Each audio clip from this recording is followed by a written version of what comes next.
Welcome back, everyone. My name is Winback. I know the map looks familiar. We're playing Zool. It's Dragonshire. You're welcome. As always, feel free to like, comment, and subscribe your heart out. It's YouTube. This is what we do here. Team comps today are going to be Gul'dan, Oriel, Zool, Kira, ETC versus Artanis, Ana, Diablo, Greymane, and Li Ming. I'm going to tell you right off the bat, this is a Storm League game. This is solo queue, no stacks for me, and we are 100% trying to pick the best thing that we can for our team comp. I like Zool for that reason, because Zool is extremely good at making sure that waves are going in the correct direction, and he's got some really strong CC for team fights. That was a huge stun by the ETC, who is just going to be left to die by our entire team, and that is unfortunate. So, since we haven't played this character in a little bit, we're just going to go over his abilities. Spectral Scythe is on an 8-second cooldown. You're going to tell a Scythe to manifest at the clicked on point, and then after a short delay, that Scythe is going to spin back towards Zool. It's going to deal damage, and anything that it hits on the way, well, any hero that it hits on the way back is going to summon a skeleton. That skeleton does not apply to the maximum of your trait count, which we'll talk about in just a second. Our W is called Cursed Strikes. Zool's basic attacks damage deal huge, wide area damage, and are going to reduce attack speed of heroes and summons by 40% for 2 seconds. Lasts 4 seconds. This is Zool's biggest form of wave clear. You hit W one time, you walk up to the middle of the wave, you auto attack it for that entire 4-second duration, and it's basically all dead. So incredibly strong, because as the wave dies, we're going to be creating skeletons with our trait, which, again, just a second, we'll get there. Our E is called Bone Prison. After a 2-second delay, deal a 90 damage and root the target for 1.75 seconds. Holy ass, that is a long ass root time. And it is probably one of the most efficient ways in the universe to get the enemy team to blow a medallion.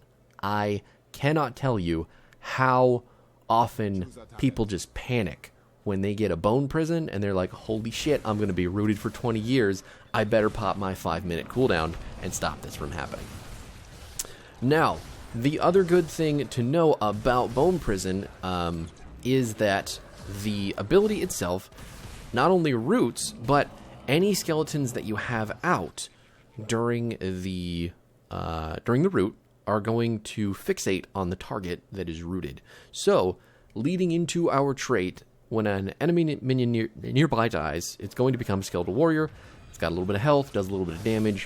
When they die, they also deal damage, and you can only have 3 at a time from killing the wave. So you can only get 3 skeletons per minion killed.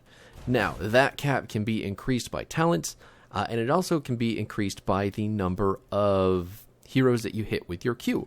So if you manage to hit 2 more heroes with your Q on top of, I just barely missed the channel, and that's actually infuriating. But if you have 3 skeletons up from your wave, and you've got your Bone Prison route going, and then you land your Q on maybe 1 or 2 more heroes, all those skeletons are just going to run directly at the Bone Prison target and attack the living fuck out of them. And it's awesome, because even the skeletons, just little auto attacks, do stupid amounts of damage because there's so many of them, and then when they die, they do even more stupid amounts of damage. I'm telling Kira to get the fuck lost, because I am the wave clearer here, and she needs to be with the team to deal a whole bunch of damage. So, looks like she's going to catch the mid wave. That's fine. I didn't realize it was pushing in that bad, so my B for pinging you so hard. We'll talk about that later. Now, Zool does have one final ability that is given to him baseline. That's called Bone Armor. It's on a 30-second cooldown, and we're going to get a shield for 25% of our max health for 3 seconds. All of Zool's level 1 talents feed into Bone Armor, and depending on which one you like the most, they all have different effects. But that ability is part of the reason that Zool is so insanely fucking tanky, and we're actually going to build into that really hard as the game goes on. Just keep that in the back of your head. It's on our 1 key. Super useful. I love it. Now, at level 1, for the talents, we're going to pick up Shackler, and then while Bone Armor is active, you'll see it. There's a little circle around Zool. It's a little black circle that slows people by 35% for 1 second. And then as long as they're in that circle, they're basically permanently slowed. And basic attacks against heroes that are stunned, rooted, or slowed are going to reduce the cooldown of Bone Armor by 2 seconds. Now, I know what you're thinking. No, I actually don't, because I'm a person on the internet. I can't obviously read your mind, but I know what I'm thinking. And if I have a permanent AoE slow around me, and I'm attacking multiple people with my AoE auto attack buff on my W, that means I'm going to be shaving ridiculous amounts of time off of my Bone Armor, which is already on a pretty insignificant cooldown. 30 seconds, to be sure. I wonder what's going on over here. That's a boot on the Artanis, who we're just going to chase down, lock him in the middle of the rotation, and see if we can help these guys do some damage down here. Doesn't look like it. I'm just going to keep clearing out the wave while the dragon does whatever it's doing. Middle with our tank. Things are happening. Stuff is doing, you know? At level 4, we're picking up Grim's Scythe. Increase Zool's basic attack damage by 15%. I did not know that until recently. And then each enemy hit by cursed strikes reduces its cooldown by 1 up to 12. That means heroes, that means minions, that means mercenaries. I have seen enough for now. I think that means buildings as well. Pretty sure that means buildings on top of everything else. Yes. Anything enemy-wise getting hit with cursed strikes is reducing the cooldown of your W. And it's because of this talent that Zool can literally do a night camp by himself with very little effort. And you're going to see it right now. Actually, this is the perfect spot to stand for this camp when you're playing Zool, because you can see that knight in the back right there just walking around. He can't get around the hitboxes of the other knights, so we're actually decreasing the amount of DPS that we take from the camp while having our W basically on a 0-second cooldown because of the amount of times that we're hitting people over and over again with it. It's really awesome. Not to mention, it's going to build really, really hard into the rest of the later game build for this character. But we'll get there eventually. At level 7, what we're going to do, I know this might be a controversial take, but I really like Wall of Bones. Now, increase the shield of Bone Armor to 35% from 25% of Zool's max health, and Zool is going to gain 20 spell armor for its duration. I thought I could maybe catch him while he was doing the camp. Turns out I was incorrect. I do believe he's an amateur opponent as well. Yeah, so he can do that probably just as fast as I can. But anyway, the spell armor, the 20 spell armor during the duration of the Wall of Bones, and the increased amount of shield that we get make us able to just kind of block a whole bunch when we're walking into the enemy team. And I know it doesn't seem flashy, it's not as cool as harvesting the vitality from all your W, but at the same time, I have much more consistent behavior. Oh no, she's just going to go in and get that kill. My god, you absolute legend. She traded herself, but at the same time, I'm just kind of like, excuse me? How the hell did you aim that so well? Meanwhile, we took out the Grey Mane as well. Looks like Diablo might be on his way out. Nope. Not going to get the tank. That's unfortunate, but we're just doing our off-lane business here. Killing minions, making things die with the power of death. We're a Necromancer, and also a Scarecrow. I don't know what more you want. At level 10, since we didn't talk about it, Zool, both of Zool's ults are viable. I don't particularly love Skeletal Mages because I'm not super sure how to best make this ability work. So, they're going to do 81 damage a second and slow people by 30%. They have decent health, but when you just look at all the damage that I just did there with fucking Poison Nova, like how do you legitimately look at me and say, skeletal mages? Apparently it's really good for utility. It's good for, like, blocking disengages or creating disengages. It's just, I don't get it.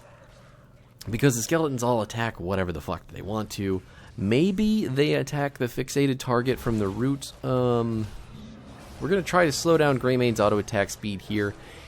It's kind of working. We still have our... Okay, we didn't actually use our bone shield at the right time. I didn't realize he'd gone... go for the throat.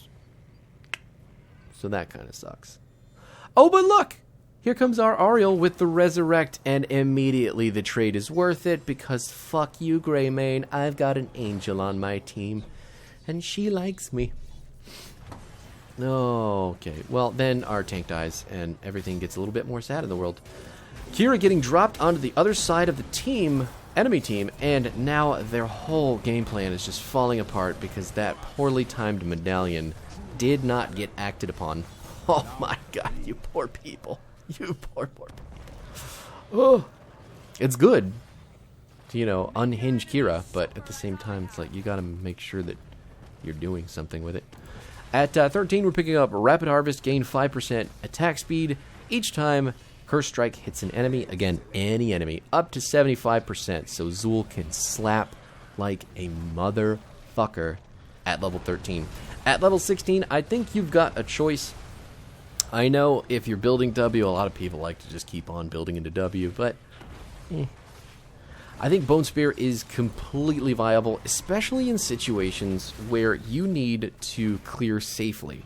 So, say that we're behind in this case. We're theoretically 15 to 16, and the enemy team is just grouped up, chasing people down. While we're trying to safely soak XP, that's tough with Zool because you have to walk up and you have to hit everything with your W. You got to go into minion range, melee range, and you just gotta spook the fuck out. Like, if they come out of a bush, you're basically fucked. Because they have vision of you, they can see everything that you're doing, and when you're on minions, you're basically in engage range, no matter where the enemy team is.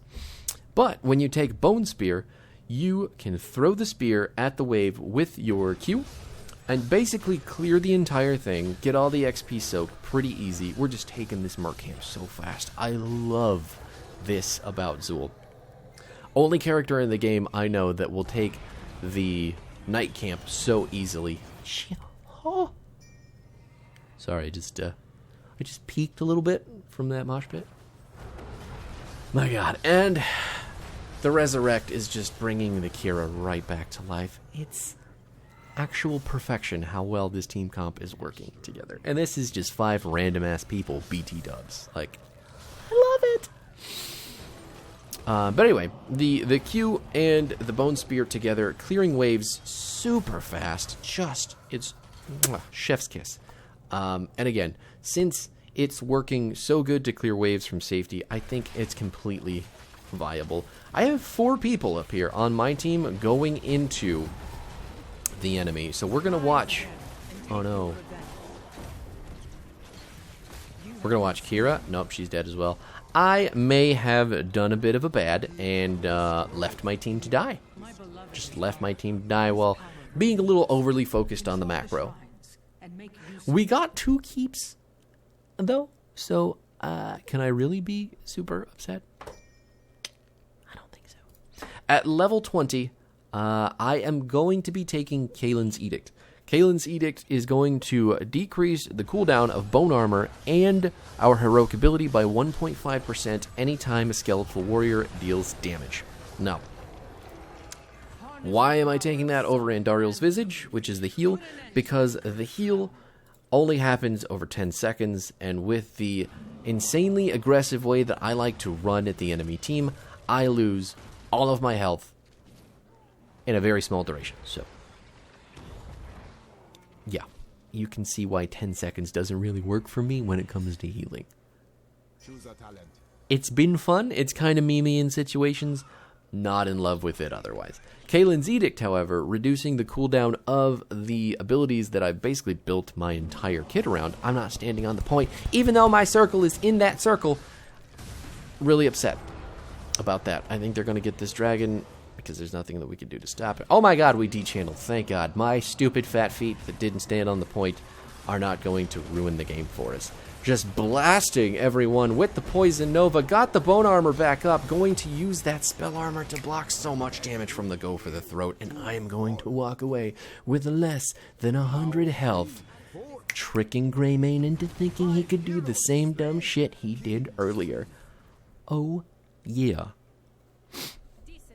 The only reason that was possible is because I had that level 20 talent. I think ETC is typing right now. Is he saying something? Maybe not. Maybe he was not typing. It's okay even if he wasn't. Maybe he was just stunned by the amount of health that I walked away with. And my team's just killing the core, so there's really no reason for me to get this shrine or the dragon, but